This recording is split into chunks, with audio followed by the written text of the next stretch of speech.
The moment I arrived in New Zealand, it was surreal. Like, wherever I turn to, there are sheep everywhere. And it's really hilly as well, unlike where I was from. And it's just so beautiful. I'm from a city of over 12 million people. So arriving here, I felt like the whole world was mine because there wasn't so many people around. The people are quite friendly. A lot of people say hi along the street, which people don't do at home. Yeah. It's much more picturesque than where I'm from because Singapore is a very urban country. The weather, because in Indonesia it's always warm and sunny, and in New Zealand it could change like in seconds. Like in a day we can have rain or cold and sunny, and so I have to be prepared all the time. My first week in New Zealand was quite hard because I wasn't prepared to hear, the accent. The accent is different, so sometimes it's a bit hard to understand Kiwi English. If you don't speak English, then it might be a little bit harder to communicate. I had like a mini cultural shock because obviously everything was very different. I thought it's just like peaceful, sheep, natures. I didn't know that there's a heavy drinking culture here. In Malaysia, we would socialize over food. But here, most likely we'll socialize over drinks. We're sort of like a Muslim country, and we don't see people drinking alcohol on the streets. We love festivals, like celebrating so many festivals like Deepawali, Chinese New Year, Hari Raya Aidilfitri. Yeah. I do miss the warmth from home. And certain conveniences, like we have so much like street food vendors everywhere. They're so cheap and it's readily available anytime, so you never really have to cook for yourself. Whereas here, unless you make your own food, you're going to go broke very fast. Back to Singapore, the food here is expensive, but it's so much bigger portion than Singapore. Yeah. When I say Indonesia, I'm not sure if they even have a mental image of where that is on the world map. I mean, people probably don't know that it's the largest Muslim country in the world, for example. I'm not afraid to say that I am a Muslim because people are very open-minded and they don't have any issue with that. So I feel feel like home to be here. We prefer that they cook pork and beef or chicken separately, but we'll never know in here how they cook the chicken and if the beef is halal or not, so it's kind of difficult for me. I do avoid pork if I can, so if I know what's inside any dish, it's good for me just to know in advance that there's no pork or lard inside.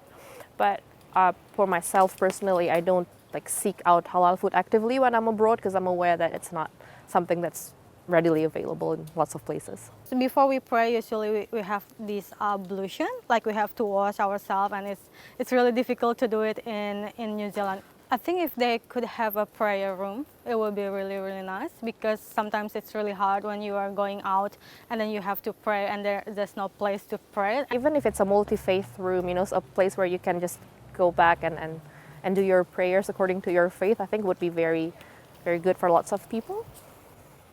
New Zealand is it's difficult to get around if you don't have a driver's license, you don't have a car. Medical aid it should be readily available just in case there's an accident. So what I've noticed, if you're in a very far place, the medical aid comes 20 minutes time or 15 minutes time, it's going to be too late. Be more responsible in keeping the areas clean so that other tourists like us be able to use it more comfortably. Maybe some places they could improve a little bit on the customer service, maybe to be a little bit more helpful.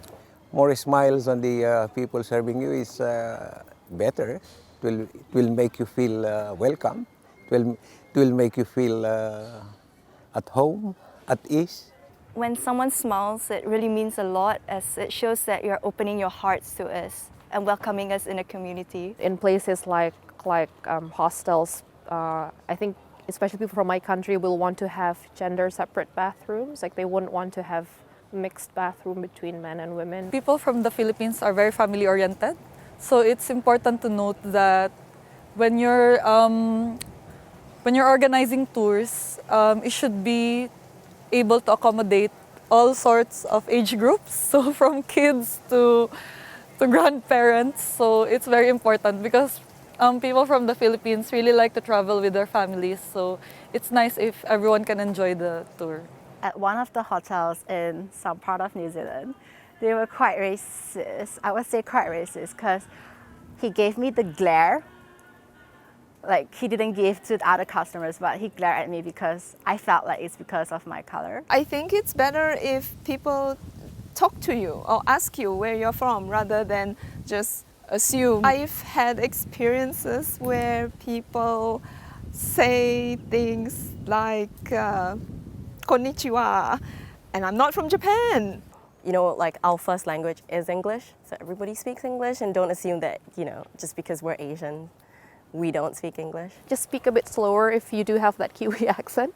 Welcoming international tourists, it's not just about representing your own culture, but also about accommodating different types of people. The way people behave may be differently, but it is not because someone is bad. It's because they have different culture, and if we could understand each other's culture, it will increase our tolerance, I think. When you know someone's culture, you just instantly click with that person. If I meet someone who knows about Singapore, I would feel really excited to talk to them, just because they know so much more about my country, but like in that way we can converse and share. You want a New Zealand experience as well. I don't think you want people to change. Maybe just a greeting, if they can say a few words. Someone actually knows where my country is on the map. At least if they just know the name, or at least where it is on the map, you know, it just makes me happy, really. It feels really good when someone will greet us in our own language, like saying, how are you? Kumusta? Kumusta in Filipino, and that feels good. At least they know something about your culture, and we'll do the same as well.